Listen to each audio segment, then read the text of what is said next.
down to Iraq, man. What was that like? Because was that like hours of boredom, or was it like all action packed, like a Call of Duty game? Me? Yeah. I've never been to Iraq, but I've been to Macedonia and Kosovo. Oh, you didn't go to? Oh, they locked me up before the unit left. Oh yeah. They Okay. taking my ghetto with them. Yeah, they were taking me. He's like, this guy'll shoot us. He said, I'm out of control. We are not taking him. No, they locked up about 7 of us, about 7 different guys. You know, a couple of guys, Chicago, Las Vegas, a couple of New York guys who just, they classified off. You know, they wrote us off as soon as we got there. We were young, dumb. Yeah. And they locked us up and put us out before the military, our unit actually was deployed. Yeah, because I guess it's kind of like one of those cases where you think to yourself, you know, if I go down rage, man, it's gonna be a hell of a lot of friendly fire going around. That's right. Just shoot your stuff, shot. Was it Iraqi or it was a Pakistani or someone else? You know, I see a lesson from God, man. God made sure that I didn't put myself in a situation.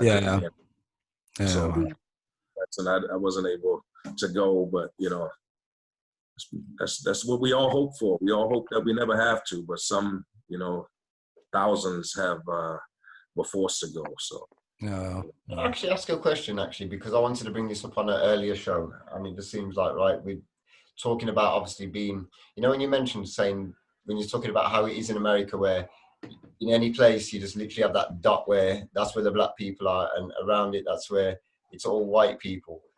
I was going to say, like, for the fact that we do segregate ourselves off in so many places, and it's everywhere around the world, literally wherever you go, to some extent. Do you think, like, tribalism and that willingness to and need or want to stay with your own is natural, or do you think it's learned behavior?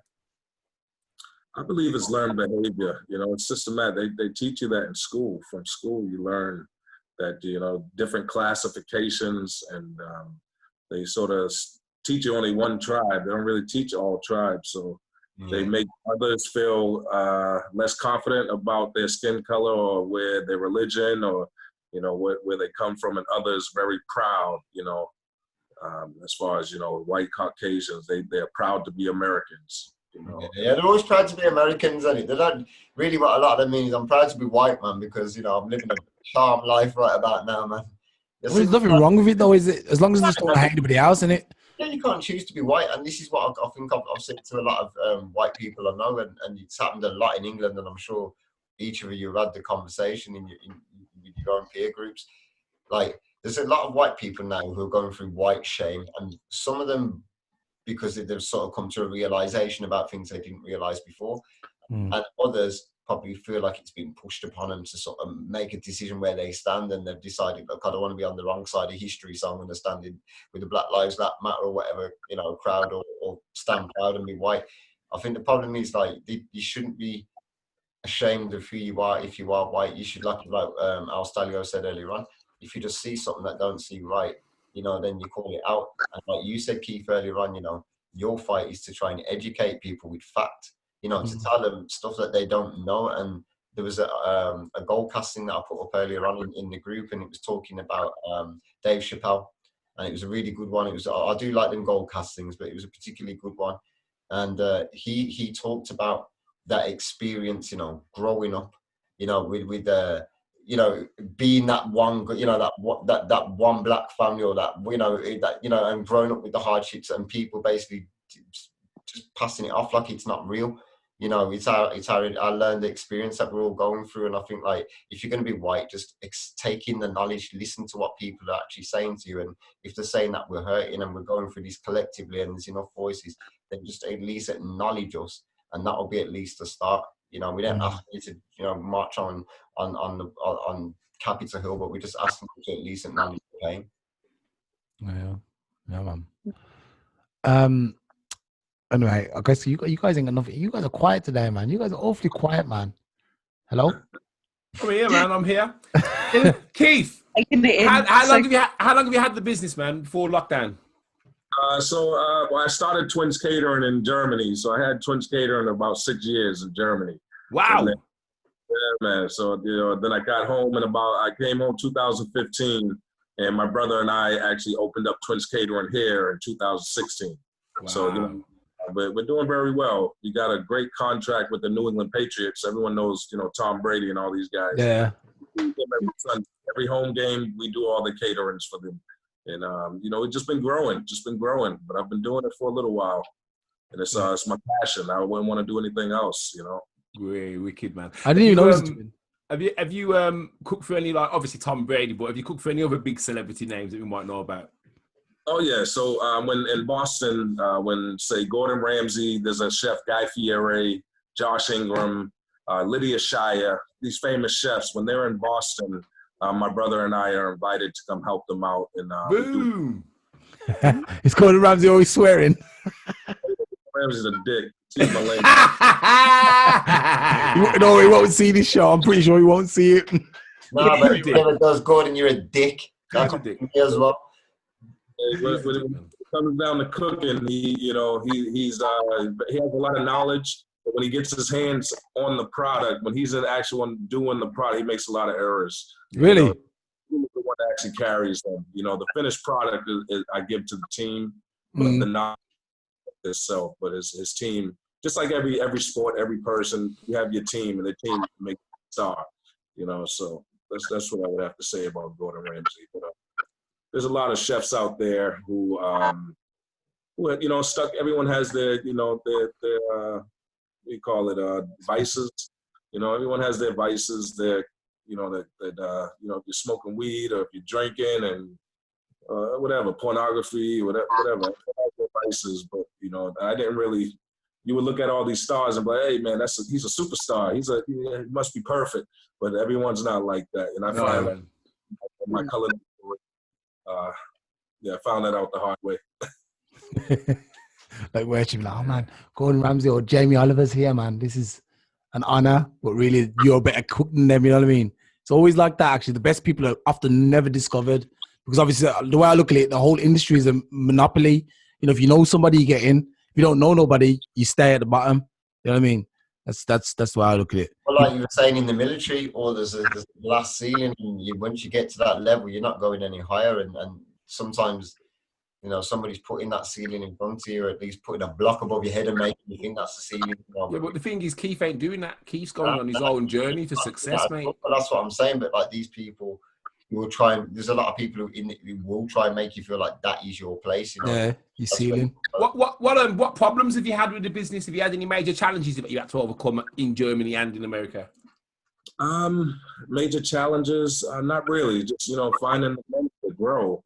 That's always been a challenge. We go to the banks and we're looking for all these loans for itself, but the loans just doesn't come in, so we have to grind even harder. Yeah. A lot of hustling.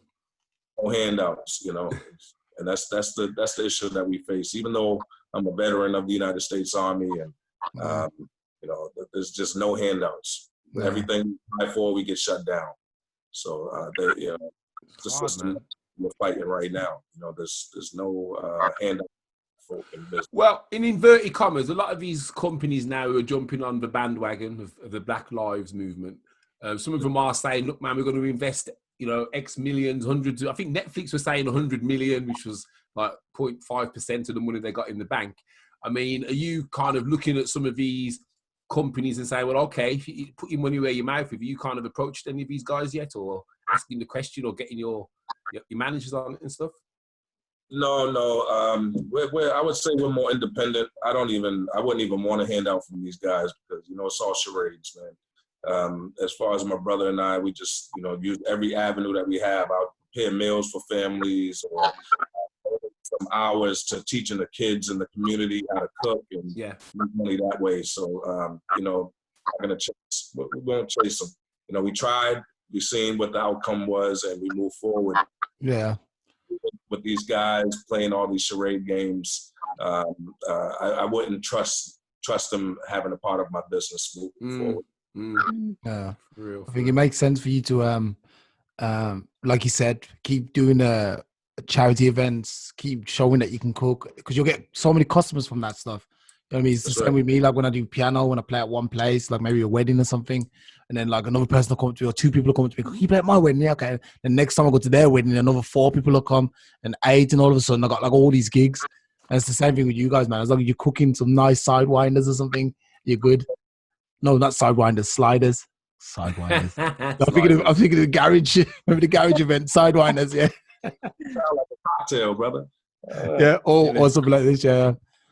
So what's your speciality? You know, if you're going to cook us one food just to wow us. I give us a tip. Yeah, give the people, the listeners, a tip. And one thing just to make us say, yo, this guy's mentioned about. Some nice crab cakes. We'll do some coq au vin. You know, we do a lot of French style cuisine. You know, that's the way I learned. You know, a lot of Belgian and French cooking. You know, yeah, I like it fancy. You know, Posh. Really can't say, It's posh.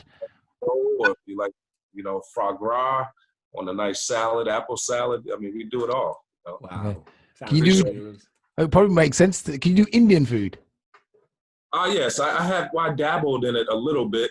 It's hard to understand because it's really Complex, and yeah.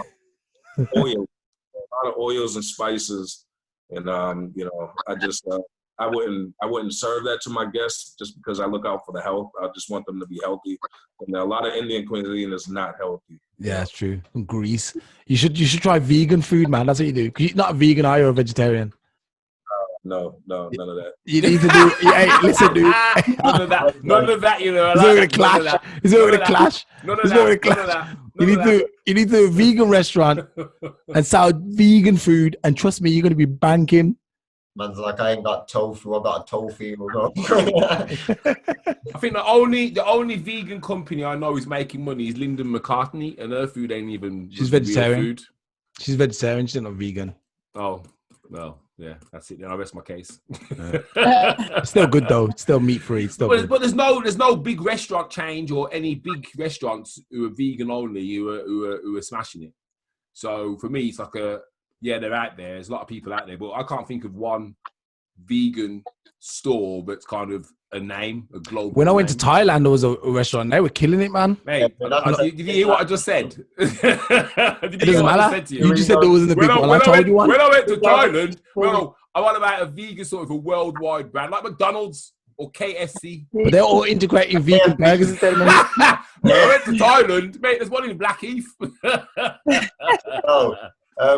Actually, talking of vegan stuff, how about this? I don't know if you guys got to hear the story about this going back a while now when Burger King was launching their vegan burger, and I said this is a completely vegan burger, but they cook it on the same griddle as well. The same greasing thing as the meat on a. They ain't got the foggies. That's where they can taste. They're just trying to pander. The thing is, though, as daft as it sounds, if you can cater for that marketplace, it is additional revenue stream. Yeah. You can't deny that, because if you can get an extra 1,000 people in a year because you put on a selection of vegan dishes, well, that's 1,000 times their money, isn't it? So it makes sense. You know, any restaurant that is looking to grow, incorporate it, man. It's a brilliant market because it's only going to get bigger. Like I say, like you'll see things like you said, like you don't recognize a brand but you will, and you're aware that you will in the future because that's the way. There's one coming, man. Trust me. Yeah, that's the way it's going, man. But the one thing you don't do to try and appeal to the vegan crowd is tell them that you're going to cook it on the same place as them. You know what I'm saying? Like that's not going to win, though. You know, it's like saying to an animal lover, obviously a vegan and everything, say, listen, but we killed it nicely, this pig died beautifully, Like, it was in the grass the day before, on the fields. Well, I'll have the sausage. So, like I said, vegan restaurants, vegan on the menu is the way forward, man. Hey, Keith, if you take anything from this conversation today, man, put vegan stuff on your food, on your menu, man. You'll be good. Add on. Yeah, add it on to the menu. Add it on.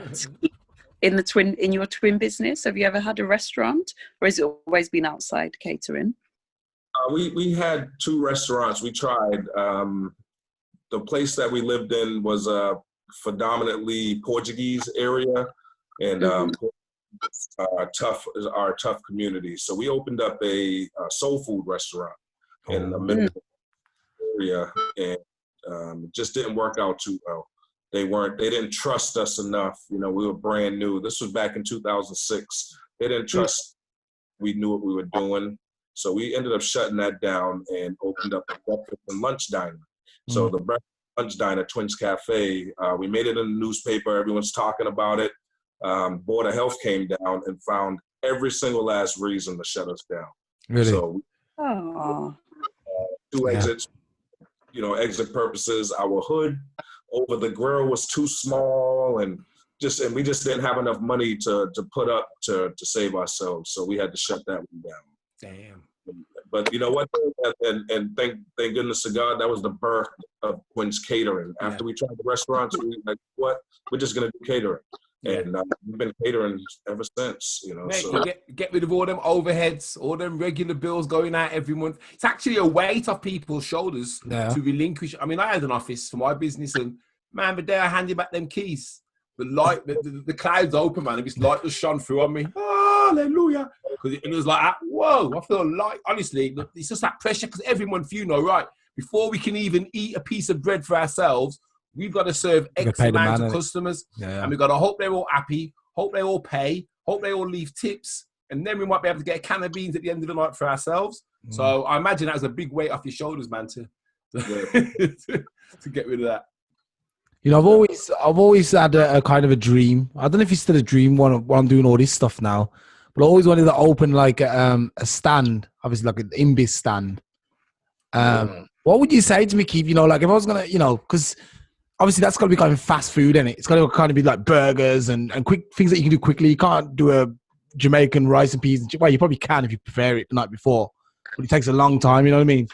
So what would you say to me if I was like, yeah, man, I got so much money, I want to open one of these up. Would you recommend it, or would you say, nah, you know what?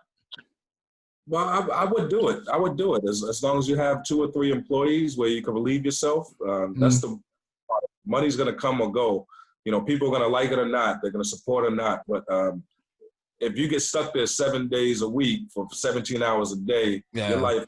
So you know, you have to evaluate that part. But the business is easy. You know, the recipes you can create. You can put shit on a stick. People will buy it. You know. I might just do that. You know, I swear you'll find someone to really buy that stuff. I'm pretty sure you would. You just market it correctly. There was a company here that was in Wales, and I couldn't believe that radio was interviewing them, and I think they were doing it more for satire, you know, for the joke. But these people were deadly serious. They were selling fresh Welsh air, bottled air from Wales. Dude, that's good. People in America, when you open out this thing, what do you expect to happen when they open out fresh air? What do you think is going to happen? Like, so say you're in America now, you're in Florida, and you go, yeah, man, I'm going to have some of this nice Welsh air. And then you open the bottle. What do you think's going to happen? You think you're going to smell Welsh air? It's only for $1 a bottle, bro. How much? $1 a bottle? That's the biggest markup. It's $100,000. That's why they hit the radio. It's one way to kind of help with recycling, though, isn't it? Because that bottle of poppy finish, man, you can just fill it up, sell it for £1. Yeah. Keep it circulating, man. You know, actually, that's see, so what you're saying is something nice. I've heard of places, for example, in Japan, where they sell, I don't even say the word, but doo-doo burgers. You can sell. They sell doo-doo burgers, man. Actually, I don't even know if it's real, man, but I know that's what they're saying. There's an idea that they could sell doo-doo burgers. There's a market for everything. Oh my God. I've heard of the shit, man. You've heard the good. You heard of the shit, bro. They are. Man, no. I'm gonna ask my Japanese friend about that on Thursday, because I can't believe that. I can't believe that. What's that? Yeah, make that up, man. Nah, I'm serious, man. I'm serious. I'm telling the truth, man. I'll get on Google now.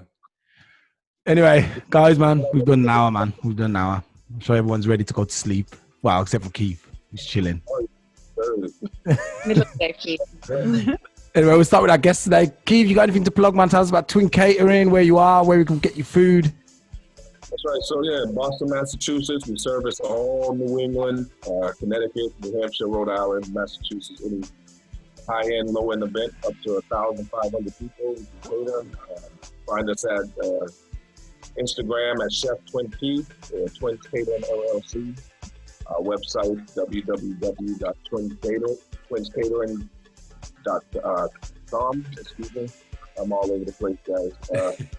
But yeah, just Google Twins-Catering LLC, and we are available. Sounds good, man. Who's next? Sai? Man, I'm good. I just want to say, like I say, been a crazy old week again, man. Bringing some ideas together and that, and I'm going to make some announcements to do that. I'm still keeping strong for this week. That hopefully by next week I'm going to have something great to tell you about. Nice word, man. Nigel? Yeah, just want to say, keep the fight going, man. Keep our knee on their throats. Let's make sure there's some change. Let's get some unity. Let's get one voice which says something to the community, which we can all say, yeah, that's what we need to happen. Yeah, man. Boom. Wait, and he's the boss of Love Selling Hate. No, Love Sales Hate Selling. .com. And he's probably got a seminar coming up which he doesn't want to promote for some reason. So no. I am taking on people at the moment. To be fair, man, I've got students coming at me left, right, and centre. I'm gonna have to shut the door soon. Yeah, okay. I hope he stays with that. And the lovely Erica, you got anything to bless us with? I just want to actually say happy birthday to my brother Errol. Hey, happy birthday, Errol. Happy birthday. How old is he? 23 or 33? 30 for the 9th time. Ninth time, he's old. That's like my mum. That's like my mum. She's still 25, man. I'm like, hold on, I've surpassed you in age. You had me before I was born. Stay blessed and keep getting fresh air, people. Don't stay indoors. Simon knows a good place inside Wales. Yeah, man. I got you a deal, man. I'll give you 2 for 150. Yeah. Anyway, you guys have been listening to Blackopolypse Podcast Media with the Real Locker Room geezers. You get a chance to listen to our new digitalized audio mini-series. First episode's out now. A Hidden Agenda. If you get a chance, have a look at that. Guys, peace out, man. I'll see you guys next week.